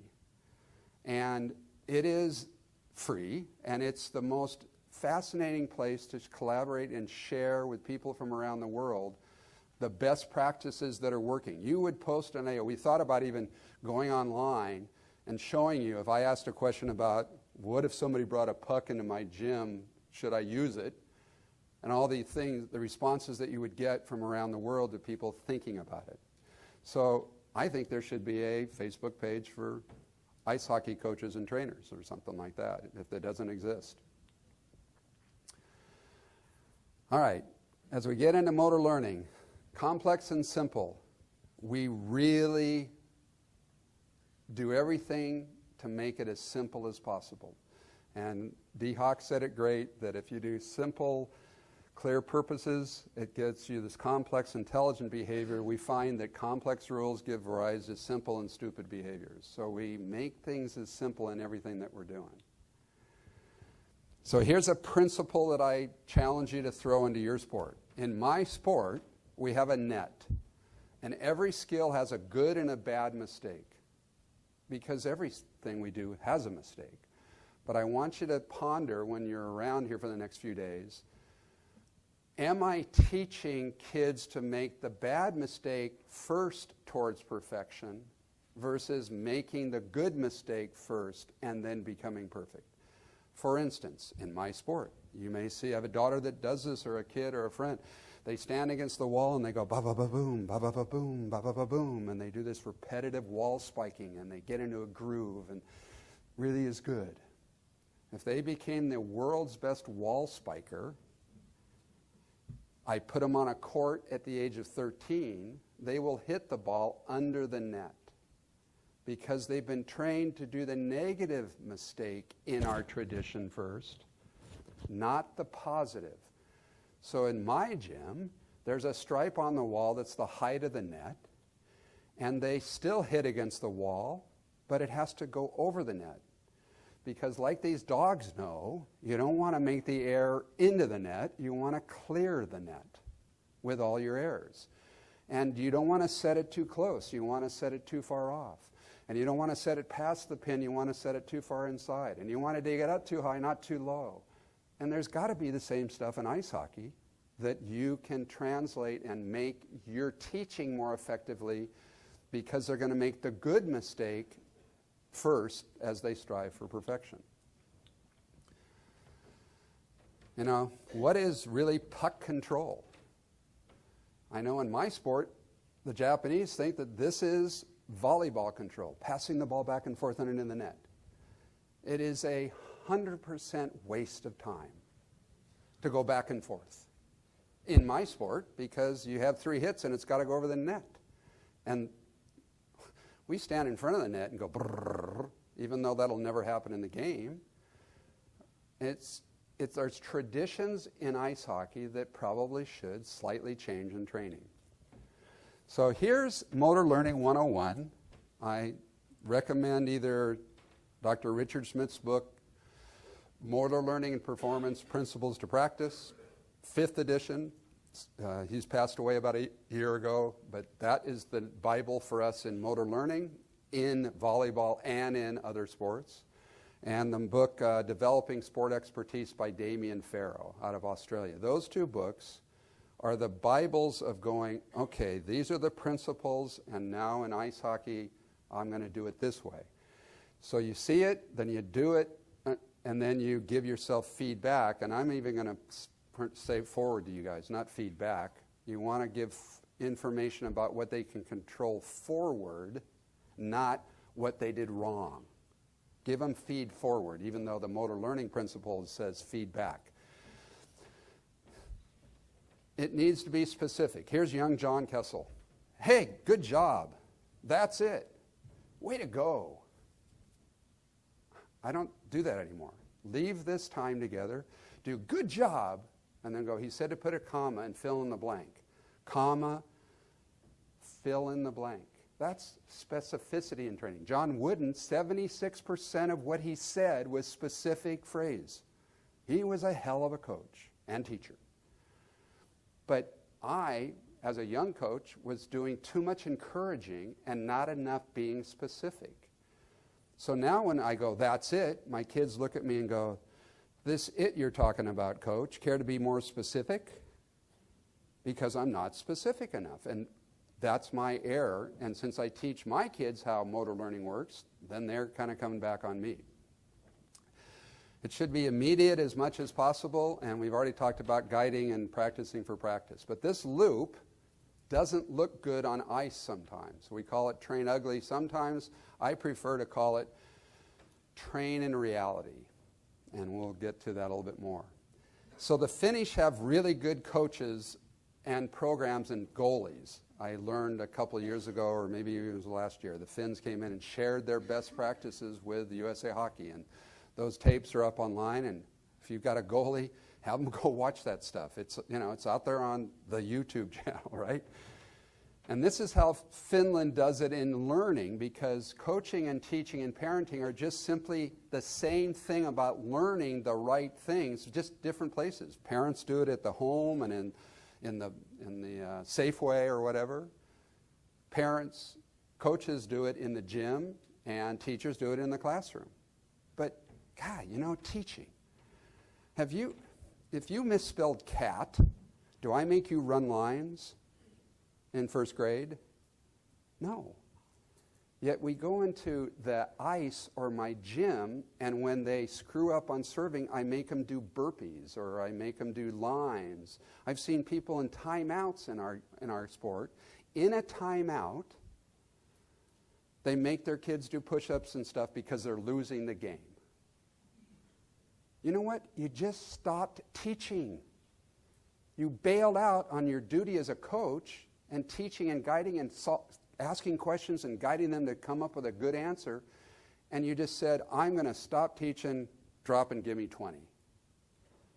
But I don't have a slide on this, but I'm going to tell you that I really think this is important, and since I'm okay on time, please look up, please get the book by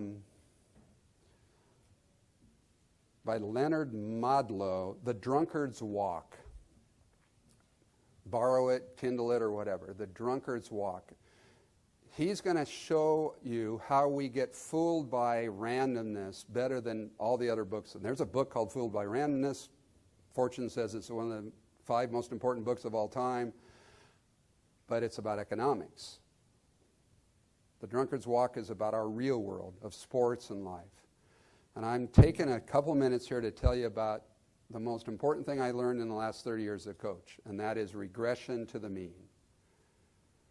See, I was getting fooled as a coach by regression to the mean. I thought the punishment worked because I saw it. And then in 1984, a guy named Daniel Kahneman and his partner Amos Tversky, they were addressing Israeli fighter pilot instructors in a mathematician psychologist session and said, praise works, catching them being good is phenomenal, punishment does not work. And one of the instructors raised his hand and said, with all due respect, what you're saying is for the birds. I have praised my pilots after a good landing, and invariably they do worse. And I know this in my heart, that after they make a bad landing in these multi-million-dollar aircraft, I chew them out, and invariably they do better. And Kahneman stood back and said it was the most exciting moment of my life to realize that these gifted Top Gun, for us in Navy, right, instructors were being fooled by regression to the mean. You see, if I have a 5 out of 10 perfection in passing right on the stick, and I do in your game 10 in a row, perfect passes, outlet passes, off the boards, 10 in a row, should you praise them, punish them, or ignore them? We should praise. We should catch them being good. So I do that. Statistically, in the next 10, what's likely to happen? 5 out of 10, because that was what their normal skill set is. So they do 10 in a row. I catch them being good. I jinx them, we often say. And then what happens in the next 10? 5 out of 10. Well, why I'm saying and taking 3 minutes of our precious time is to say, please don't be fooled like I was and these other guys. Because when you do 0 out of 10, this was young John. I don't know where the hell your head is. Sub. Get on the bench. Sit there right now. I know they do it with goalies all the time, right? Get over there on the bench. Sit there. I might get even more pissed and say, give me 20 push-ups. You're playing like this in front of your parents? Aren't you? God, I'm just so disappointed in you. And then, are you ready to get back in there and show me what you're made of? Yeah, coach.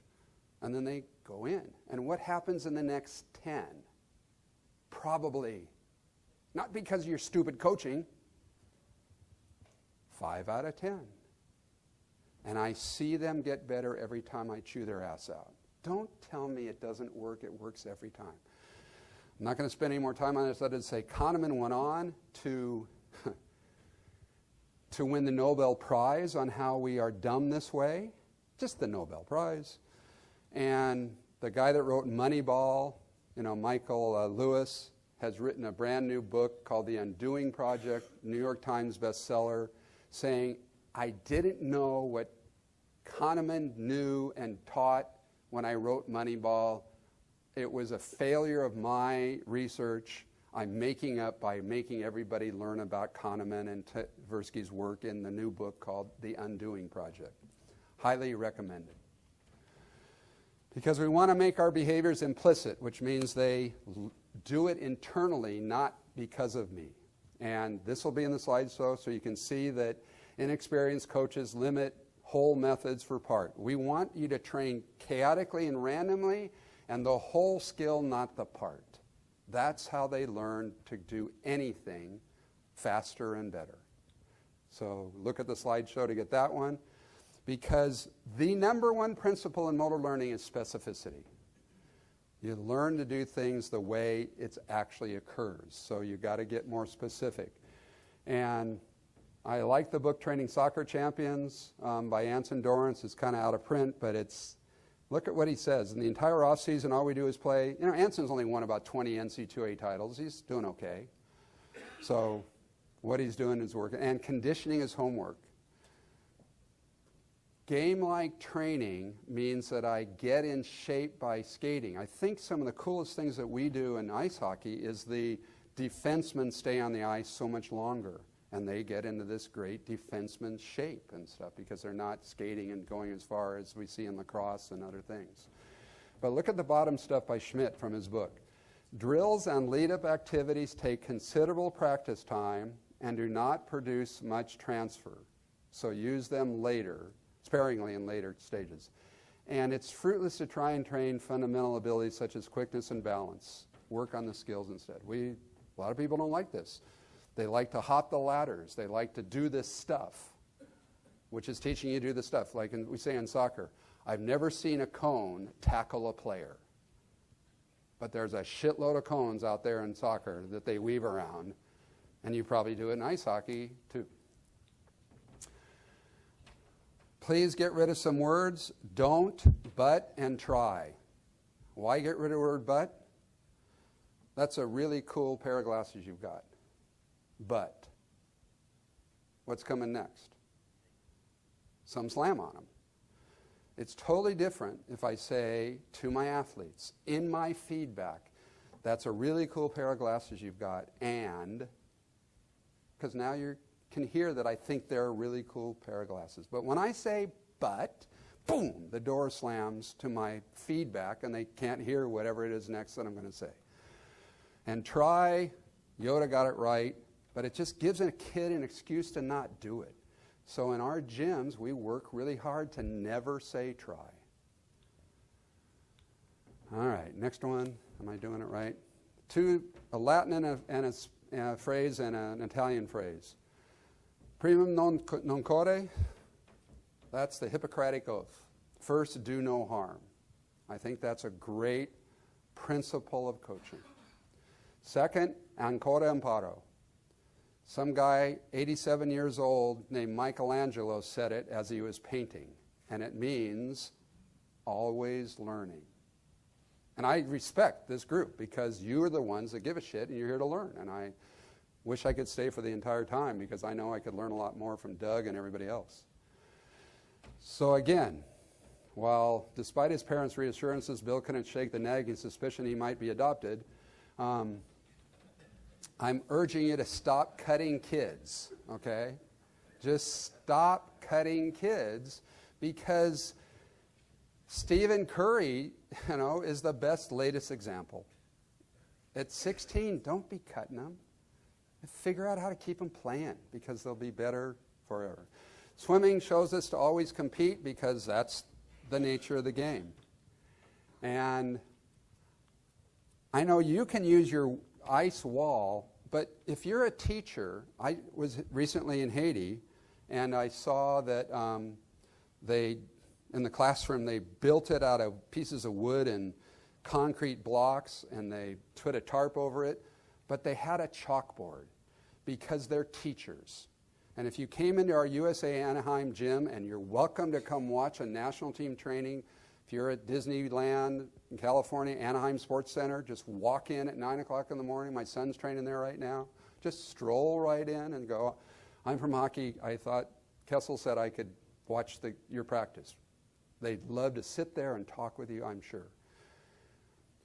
But in that, you would see 3 whiteboards because we're teachers.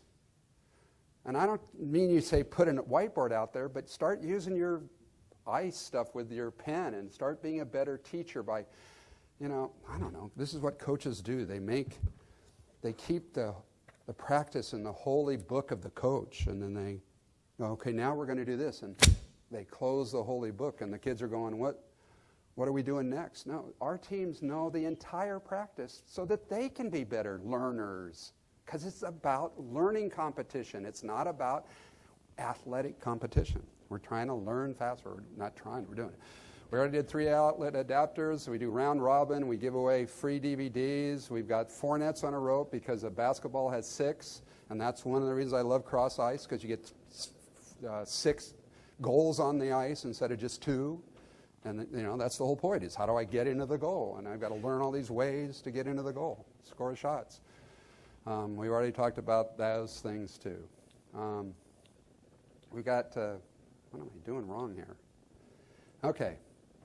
So, again, never be a child's last coach. Again, stop cutting kids. Create leagues where the parents can drop off the kids of any age and go on a date and then come back to your program, so you're kind of keeping the kid in the program for 3 hours. Brazilians and Americans at the top level of beach, like Karch and Misty May, Karch Karai, say, my first coach was the game, not a coach. I learned by playing. The game will find a way, and monarch courts. Because we think it looks like this, when in reality it's just this really curvy mess. And we've got a couple videos I'm showing. But the guys, last time I talked, said this one helped them get out of into the fun of the next couple of days better. So every time you feel yourself getting pulled into other people's nonsense, just say, hey, not my circus, not my monkeys, and move on to something that matters. Can you hit the, this first one is called It's Not About the Nail.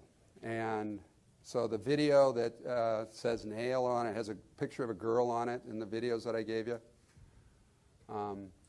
This one's to save your relationships in the next year of being a hockey coach, male or female of any gender.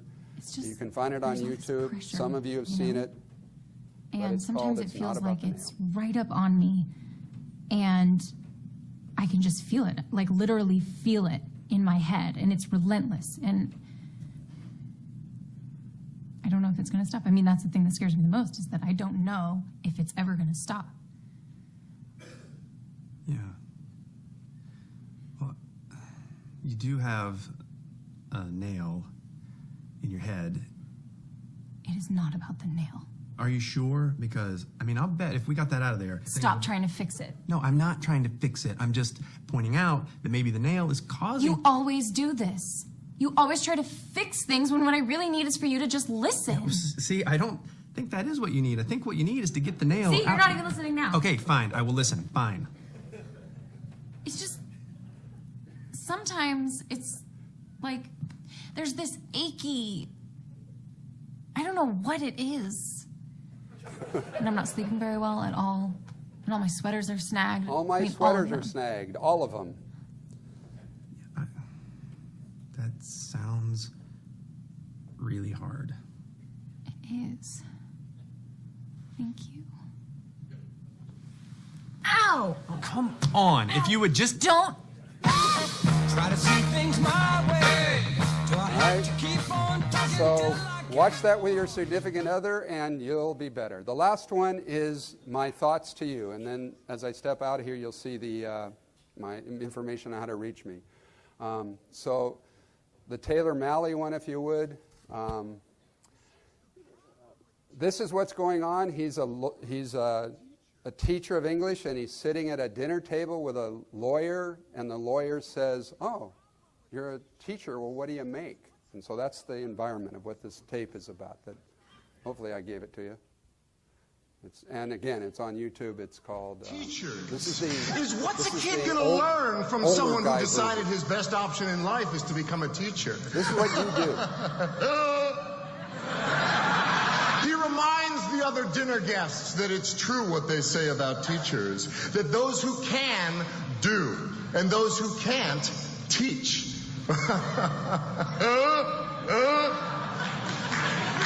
I decide to bite my tongue instead of his and resist the urge to remind the other dinner guests that it's also true what they say about lawyers.